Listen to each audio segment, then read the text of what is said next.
Hello friends. तो आप सभी को आज जैसा कि 9 जनवरी 2023 का जो सीटेट का जो पेपर है सीडीपी का चाइल्ड डेवलपमेंट एंड पेडागोजी बाल विकास एवं शिक्षा शास्त्र का, ये आपका सॉल्व कराया जाएगा। बाकी जो आपके पेपर हैं 28 दिसंबर 2022 और 29 दिसंबर 2022 दोनों पेपर आपके सॉल्व करा दिए गए हैं सीडीपी के। तो आप जाके प्लेलिस्ट में देख सकते हैं, वो आपको प्रीवियस पेपर प्लेलिस्ट में मिल जाएंगे। जिसने भी नहीं देखा है वो उसमें जाके देख सकते हैं। और आपको कंटिन्यू आपके एग्जाम तक हो सकेगा जितने पेपर आपको प्रीवियस पेपर कराए जाएंगे सब्जेक्ट वाइज। तो आज चल आपका समझना ज़्यादा लेते हुए आज आपका सब्जेक्ट रहेगा सीडीपी के कंप्लीट आपको 9 जनवरी 2023 का जो है पेपर सॉल्व कराया जाएगा। चलते हैं सीधा क्वेश्चन पर। तो पहला क्वेश्चन है कि बाल विकास के क्षेत्र में हाल ही में सिद्धांत यह सुझावित करते हैं कि विकास का प्रभावित होता है। विकास प्रभावित किसमें होता है? ये कहा गया है कि बाल विकास के क्षेत्र में हाल ही के सिद्धांत यह सुझावित करते हैं कि विकास प्रभावित होता है। किन किन से प्रभावित होता है? आनुवंशिकता से प्रभावित होता है, बिल्कुल होता है। शिक्षा से भी होता है, संस्कृति से भी होता है, सामाजिक नीतियों से बिल्कुल होता है। तो आपका जो है इसका करेक्ट आंसर हो जाएगा फोर्थ। ठीक है, फोर्थ आपका करेक्ट आंसर। चलिए अगला क्वेश्चन है आपका कि बच्चे का विकास किस प्रकार से होता है? बच्चे का विकास व्यवस्थित रूप से होता है, परंतु स्वाभाविक रूप से व्यक्तिगत होता है। दूसरा ऑप्शन है अव्यवस्थित रूप से किसी विशिष्ट फल पे अचानक से उभर आता है या पूरे विश्व में सभी बच्चों में एक समान दर से होता है। तो आपका इसमें करेक्ट आंसर हो जाएगा कि व्यवस्थित रूप से होता है परंतु स्वाभाविक रूप से वैयक्तिक होता है। तो दूसरे का आपका first answer correct. Third third की ओर चलते हैं। तो थर्ड आंसर है आपका, थर्ड क्वेश्चन दिया है कि छोटे बच्चों में सामाजिकरण का प्राथमिक कारक संस्था है और द्वितीय कारक संस्था कौन सी है? देखिए बच्चों की सामाजिकरण की जो प्राथमिक संस्था जो होती है वो हमेशा परिवार होती है और सेकेंडरी जो होती है वो हमेशा आपका विद्यालय ऑप्शन नहीं दिया हुआ है तो आपका पुस्तकालय होगा। इसलिए आंसर आपका थर्ड का फर्स्ट आंसर करेक्ट होता है। चलिए अगला क्वेश्चन आपका फोर्थ है। तो फोर्थ में कहा है कि जीन पियाजे के संज्ञानात्मक विकास के सिद्धांत के अनुसार अधिकांश बच्चे किस अवस्था में बीते हुए समय वर्तमान और भविष्य के बारे में स्पष्ट रूप से समझ बना लेते हैं। तो आपका इसमें करेक्ट आंसर जो होगा वो मूर्त संक्रियात्मक अवस्था होगा। मूर्त संक्रियात्मक अवस्था आपकी 11 वर्ष की अवस्था होती है, मूर्त संक्रियात्मक अवस्था। अगला जो है आपका पांचवा क्वेश्चन है वो है जीन पियाजे के सिद्धांत में चिंतन की बुनियादी निमित्तियों को किस रूप से जाना जाता है? जीन पियाजे के सिद्धांत में चिंतन बुनियादी निमित्तियों को किस रूप से जाना जाता है? पहला आपका ऑप्शन है सहज क्रिया, दूसरा है स्कीमा, तीसरा है संकेत, चौथा है आपका अवधारणा। तो आपका करेक्ट आंसर जो हो जाएगा वो हो जाएगा सेकंड, स्कीमा। अगला आपका क्वेश्चन है छठवां क्वेश्चन में कहा गया है कि लैब वाइगोत्स्की के सिद्धांत के अनुसार विकास को आकार दे देते हैं। वो विकास को किसका आकार दे देते हैं? विकास को सामाजिक आनुवंशिक कारक का? नहीं, बिल्कुल गलत है ये आपका आंसर, है ना। संज्ञानात्मक संस्कृति का? बिल्कुल करेक्ट आंसर। तो दूसरा छठवें का दूसरा आंसर सही हो जाएगा। अगला आपका क्वेश्चन सेवेंथवा है। तो सेवेंथवा क्वेश्चन कहता है कि लैब वाइगोत्स्की ने संज्ञानात्मक विकास की प्रक्रिया की किसकी भूमिका पर बल दिया है? भाषा का बल दिया है या फिर संज्ञानात्मक द्वंद्व का बल दिया है? बिल्कुल गलत है ये। तीसरा है आपका सहज क्रिया, चौथा स्कीमा, तो भाषा। आपका सातवें का फर्स्ट आंसर, लैब वाइगोत्स्की ने संज्ञानात्मक विकास की प्रक्रिया पर भाषा पर बल दिया था। नैतिक विकास का सिद्धांत कोलवर्ग के साथ और किसके द्वारा प्रतिपादित किया गया है? तो पहला ऑप्शन है आपका लेव वाइगोत्स्की, दूसरा ऑप्शन है जेरोम ब्रूनर, तीसरा है जीन पियाजे, चौथा है आपका बीएफ स्किनर। तो आपका थर्ड आठवें का थर्ड आंसर सही, जीन पियाजे। अगला क्वेश्चन है आपका नौवां क्वेश्चन की ओर चलते हैं। नौवां क्वेश्चन में कहा गया है कि एक अध्यापक अपनी शिक्षा शास्त्री प्रविधियों के बारे में किस प्रकृति का होना चाहिए? दृढ़ होना चाहिए, ज्ञान लचीला होना चाहिए, लचीला सुनम्य हो जाना चाहिए या अनजान होना चाहिए? तो आपका थर्ड आंसर यानी अध्यापक को अपनी शिक्षा शास्त्र प्रवृत्तियों के प्रति जो होना चाहिए वो लचीला सुनम्य होना चाहिए। थर्ड आंसर करेक्ट हो जाएगा। फोर्थ आपका दसवें क्वेश्चन आपका है कि बुद्धि लब्धि आयोग की परीक्षणों की आलोचना प्राय क्यों की जाती है? कौशल की विस्तृत श्रृंखला को मापने की उनकी क्षमता, प्रत्यक्ष रूप से पश्चात संस्कृति के प्रभाव को विकसित करने के लिए, बुद्धि पर सामाजिक प्रभाव का अवबोधन के लिए, संज्ञान पर भावनाओं के प्रभाव का अतिशय प्रकलन करने के लिए। तो आपका 10 का जो आंसर हो जाएगा वो आपका बुद्धि के IQ परीक्षणों की आलोचना प्राय की जाती है वो प्रत्यक्ष रूप से पश्चात संस्कृति के प्रभाव से विकसित करने के लिए। 10वें का दूसरा आंसर करेक्ट। अगला क्वेश्चन है आपका 11वें में कहा गया है कि जब कोई विद्यार्थी किसी दिए गए प्रश्न का हल ढूंढने के लिए प्रक्रिया से जूझ रहा है तो अध्यापक को उसे अपने विचार मौखिक तौर पर अभिव्यक्त करने के लिए प्रोत्साहित करना चाहिए। अधिगम तब अधिक प्रभावशील होता है जब अध्यापक से विद्यार्थियों सफलता की कम से कम अपेक्षा रखते हैं, है ना। तो आपका इसमें जो है 11 का जो हो जाएगा, आपका इसमें ए सही है, आर गलत है। तो क्यों? क्योंकि जब कोई विद्यार्थी किसी दिए हुए प्रश्न का हल ढूंढने के लिए प्रक्रिया से जूझ रहा है तो अध्यापक को अपने विचार मौखिक तौर पर व्यक्त करने के लिए प्रोत्साहित करना चाहिए, बिल्कुल है। लेकिन अधिगम तब अधिक प्रभावशाली होता है जब अध्यापक विद्यार्थियों से सफलता की कम से कम अपेक्षा करे। ऐसा तो हो ही नहीं सकता, क्योंकि ये अब कम से कम अपेक्षा करेगा तो प्रभावशाली यानी अधिगम हो ही नहीं पाएगा। तो ये आपका गलत है, ये आपका सही है। तो आपका आ जाएगा ए सही लेकिन आर गलत है। तो थर्ड आंसर करेक्ट। चलिए अगला 12वां क्वेश्चन है। 12वां क्वेश्चन कहता है कि जेंडर जेंडर निर्मित है जबकि लिंग निर्मित है। जेंडर जो होता है वो सामाजिक है और लिंग जो होता है वो कैसा है? जैविक है। तो आपका जो करेक्ट आंसर हो जाएगा फर्स्ट इज करेक्ट आंसर 12वें का। 13वां क्वेश्चन क्या कहता है? 13वां क्वेश्चन में कहा गया है एक अध्यापक को सभी के लिए अधिगम सहज सुगम बनाने के लिए अधिगम प्राथमिकताओं में व्यक्तिगत भिन्नताओं के प्रति क्या करना चाहिए? अधिगम सहज और सुगम बनाने के लिए उन्हें महत्वपूर्ण मानना चाहिए, उनको अनदेखा करना चाहिए, बिल्कुल गलत है। उनको मिटा देना चाहिए, ये भी गलत। दमन करना चाहिए, ये भी गलत। तो 13वें का फर्स्ट आंसर इज करेक्ट। अगला क्वेश्चन 14वां क्वेश्चन कहता है कि विद्यार्थी के अंकों की व्यापकता का पता लगाना मुख्य उद्देश्य आंकलन का क्या है?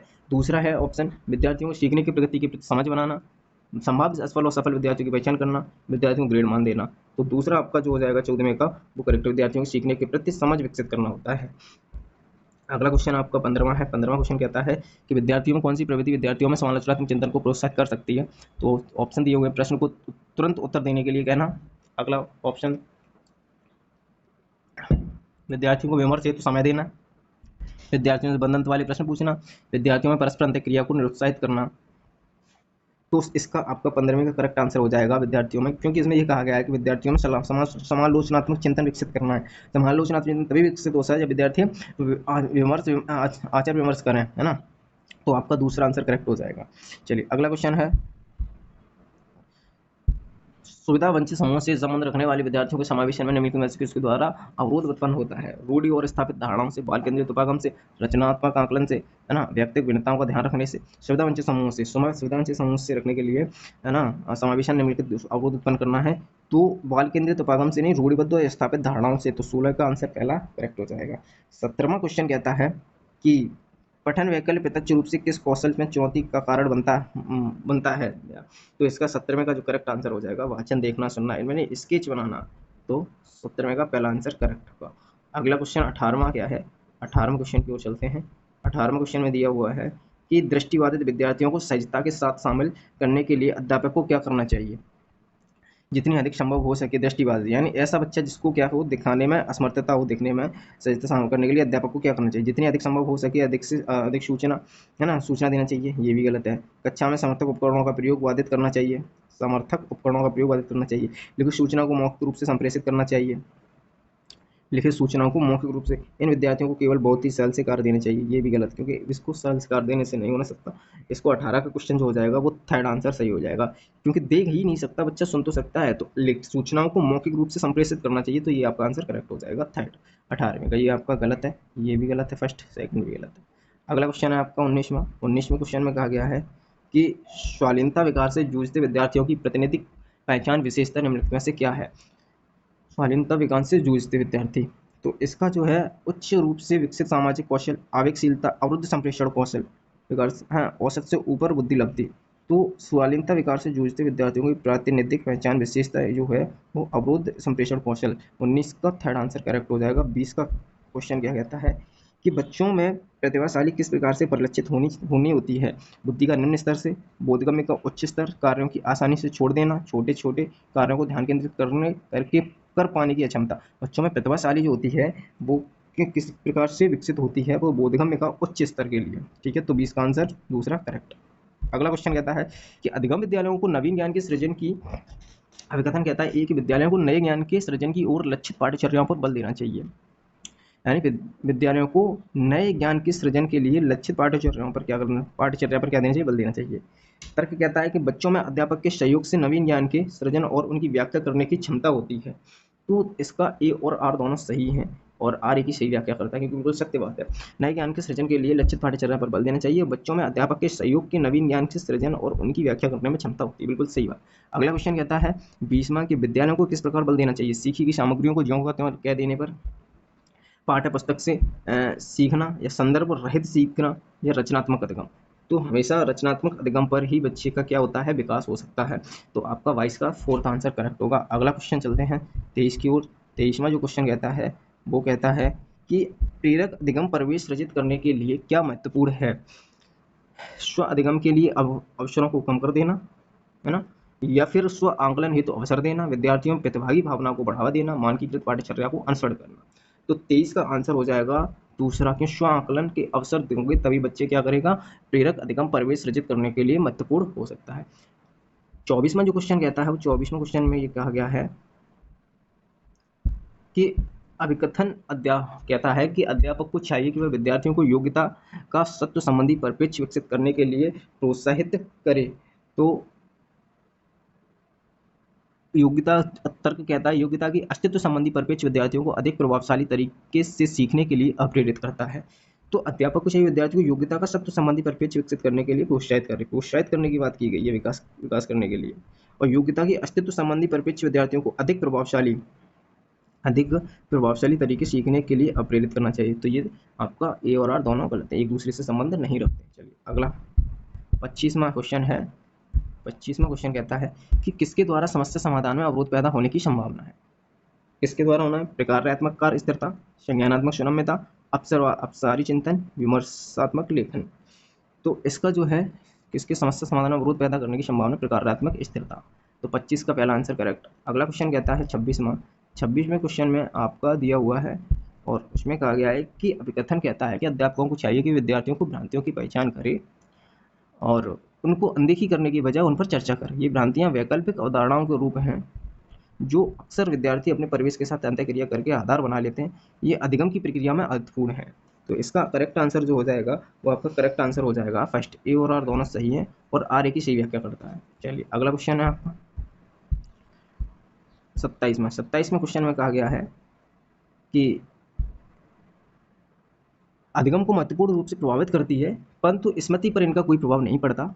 और दूसरा ऑप्शन है अधिगम पर किसी प्रकार का प्रभाव नहीं डालती लेकिन स्मृति को महत्वपूर्ण रूप से प्रभावित करती है। अधिगम को महत्वपूर्ण रूप से प्रभावित करती है, साथ ही साथ स्मृति को भी, न तो अधिगम को प्रभावित करती और न ही स्मृति को प्रभावित करती। तो आपका जो है कि थर्ड आंसर करेक्ट होगा, क्योंकि अधिगम को, भावनाएं जो होती हैं वो अधिगम को महत्वपूर्ण रूप से प्रभावित करती हैं, साथ ही साथ स्मृति को भी प्रभावित करती हैं। चलिए अगला जो होता है आपका 28वां क्वेश्चन, उसमें कहा गया है कि विद्यार्थी सीखने के प्रति अप्रेरित होते हैं यदि कार्य कैसा होना चाहिए। बताया कि विद्यार्थी सीखने के प्रति अप्रेरित कैसे होते हैं। तो यदि अप्रासंगिक हों तो सीखने के प्रति होंगे, बिल्कुल गलत है। बिना किसी चुनौती वाले हों, बिल्कुल गलत, सीखने के प्रति अप्रेरित हो ही नहीं सकते बिना चुनौती वाला। उनके जीवन में संबंधित हो, वो उनके जीवन में संबंधित हों तो वो सीखने के प्रति अप्रेरित होते हैं। तो 28 का थर्ड आंसर करेक्ट। 29वां क्वेश्चन कहता है कि विद्यार्थी के अधिगम को सहज सुगम बनाने के लिए अध्यापक को क्या करना चाहिए। विद्यार्थियों के पूर्व ज्ञान की अनदेखी करनी चाहिए, वाक्य विन्यास और संरचना स्पष्ट नहीं करनी चाहिए और विषय से संबंधित शब्दजाल के प्रयोग से बचना चाहिए। विद्यार्थी के अधिगम को सहज सुगम बनाने के लिए अध्यापक को क्या करना चाहिए, विषय से संबंधित शब्दजाल के प्रयोग से क्या करना चाहिए, बचना चाहिए। तो 29 का आपका फोर्थ आंसर इज करेक्ट हो जाएगा। चलिए अगला क्वेश्चन क्या है 30वां, निम्नलिखित में से किसका द्वारा अधिगम में बाधा उत्पन्न हो सकती है। लास्ट क्वेश्चन है, बताइए आप लोग कमेंट बॉक्स में इसका आंसर क्या हो जाएगा। चलो मैं बता ही देता हूँ। तो इसमें ये कहा गया है कि किसके द्वारा अधिगम में बाधा उत्पन्न हो सकती है। पहले पढ़ाए गए विषय से ज्ञान को संबंध करना बिल्कुल कभी नहीं हो सकती। विद्यालय संस्कृति में विमुखता का भाव, विद्यालय संस्कृति में अगर विमुखता का भाव रखेंगे तो अधिगम में बाधा उत्पन्न हो सकती है। तो 30 का दूसरा आंसर करेक्ट होगा। चलिए दोस्तों मिलते हैं नेक्स्ट वीडियो में। Thanks for watching. जिन स्टूडेंट ने नहीं देखी है प्रीवियस ईयर की क्लासेस CDP के करा दिए गए हैं, आप वहां से जा सकते हैं, प्ले लिस्ट में जाके आप वहां पे देख सकते हैं। 28 दिसंबर 2022 का पेपर कराया गया जो पिछले लास्ट ईयर करा हुआ था पेपर, 29 दिसंबर 2022 का करा दिया गया है। आज 9 जनवरी 2023 का पेपर जो है वो भी आपको कंप्लीट करा दिया गया है CDP का। ऐसे ही आपको सब्जेक्ट वाइज सारे कंप्लीट पेपर कराए जाएंगे। आपके एग्जाम तक कोशिश रहेगी सभी सब्जेक्ट के हो जाएं। तो आप कमेंट बॉक्स में हमें कमेंट करके बताएं कि इसके बाद किस सब्जेक्ट का पेपर सॉल्व कराना है और किस सब्जेक्ट पर कराना है। और आपको कंटेंट का अगर वीडियो चाहिए तो आप मुझे को कमेंट बॉक्स में कमेंट करके बता सकते हैं कि किस टॉपिक पे आप वीडियो चाहते हैं। चलिए मिलते हैं नेक्स्ट वीडियो में। Thanks for watching.